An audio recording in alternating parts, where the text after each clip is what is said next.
எல்லாருக்கும் வணக்கம். நான் Hima Subramanian. Welcome to home cooking Tamil. இன்றைக்கி நான் உங்களுக்கு ரொம்ப ஈஸியான ஒரு லஞ்ச் ரெசிபி தான் காட்ட போகிறேன். இது நம்ம ரவை வச்சு செய்ய போகிறோம். இந்த வெள்ளை ரவை இந்த மாதிரி ரவை வச்சு இல்லைங்க, அரிசி ரவை வச்சு இந்த செய்ய போகிறோம். ரொம்ப டேஸ்ட்டாக இருக்கும். வாங்க இந்த லெமன் ரைஸ் ரவா ரெசிபியை எப்படி செய்கிறதுன்னு பார்க்கலாம்.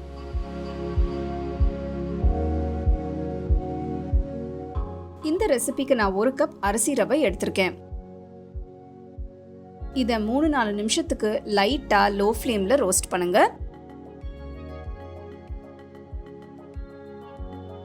ரோஸ்ட் ஆயிடுச்சு. அடுப்பை ஆஃப் பண்ணிட்டு ஒரு பிளேட்டுக்கு மாற்றி வச்சிருங்க.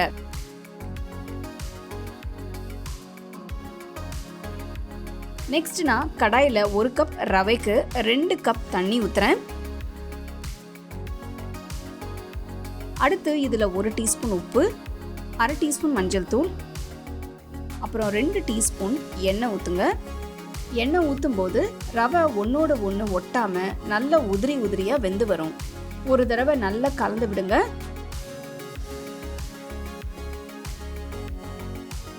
தண்ணி கொதிக்க ஆரம்பித்ததும் வறுத்த ரவையை சேர்க்கிறேன். இது ரொம்ப ஈஸியாக செய்யக்கூடிய ஒரு ரெசிபி. இது நல்லா ட்ரையாக இருந்தால் தான் நல்லாயிருக்கும். அதுக்கு தான் நான் ரவையை ஃபஸ்ட்டே வறுத்து எடுத்துக்கிட்டேன். இல்லைனா இது களிமருதி ஆகிடும், சாப்பிட்றதுக்கும் நல்லா இருக்காது. ரவையை சேர்த்து மிக்ஸ் பண்ணதும் கடாயை 5 நிமிஷத்துக்கு மூடி வச்சு வேக விடுங்க. 5 நிமிஷத்துக்கு அப்புறம் பார்த்தீங்கன்னா தண்ணி எல்லாம் வற்றி ரவை பர்ஃபெக்டாக வந்துருச்சு.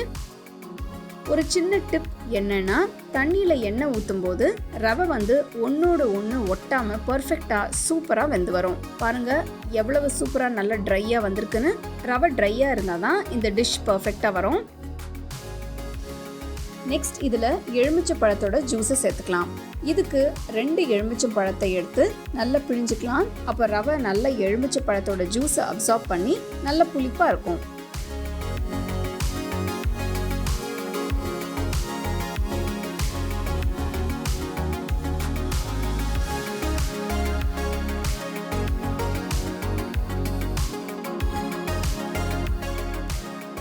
அடுத்து தாளிக்கிறதுக்கு கடாயில் 2 டேபிள் ஸ்பூன் எண்ணெயை ஊற்றுங்க.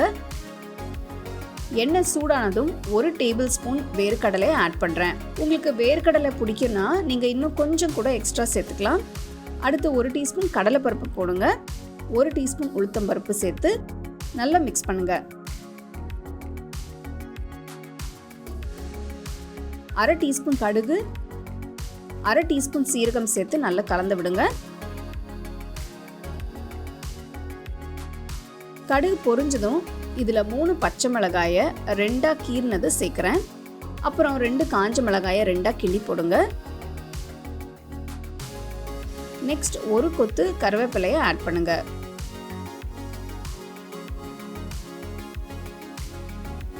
தாளிப்பு ரெடி ஆனதும் ரவையில் சேர்த்து நல்லா மிக்ஸ் பண்ணுங்க. அவ்வளோதாங்க, இந்த லெமன் ரைஸ் ரவை ரொம்பவே சூப்பராக ரெடி ஆயிடுச்சு.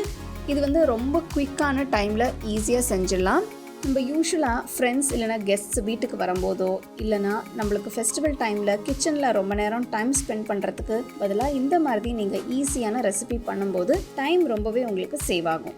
இது நீங்கள் அப்படியே கூட சாப்பிட்லாம், இல்லைனா உருளைக்கிழங்கு ஃப்ரை இல்லைனா அப்பளம் வச்சு கூட நீங்கள் சாப்பிட்லாம். ரொம்பவே டேஸ்டியாக சூப்பராக இருக்கும். ஸோ நீங்கள் யூஸ்வலாக லெமன் ரைஸ் செய்கிறதுக்கு பதிலாக இந்த மாதிரி ரவை வச்சு நீங்கள் செஞ்சு பாருங்கள். ரொம்ப நல்லாயிருக்கும். நல்ல லஞ்ச் பாக்ஸ் ரெசிபி. பசங்களுக்கெல்லாம் கொடுக்கலாம், ரொம்ப என்ஜாய் பண்ணி சாப்பிடுவாங்க. கண்டிப்பாக ட்ரை பண்ணி ரசித்து சாப்பிடுங்க.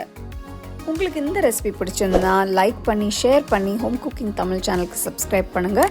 மறக்காமல் பெல் ஐக்கானை கிளிக் பண்ணுங்கள்.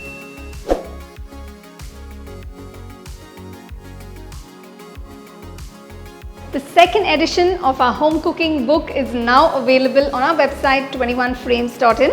I'll give you the link in the description. You can go and check it out. The book is currently available only in India for now, so you can place your orders on 21frames.in.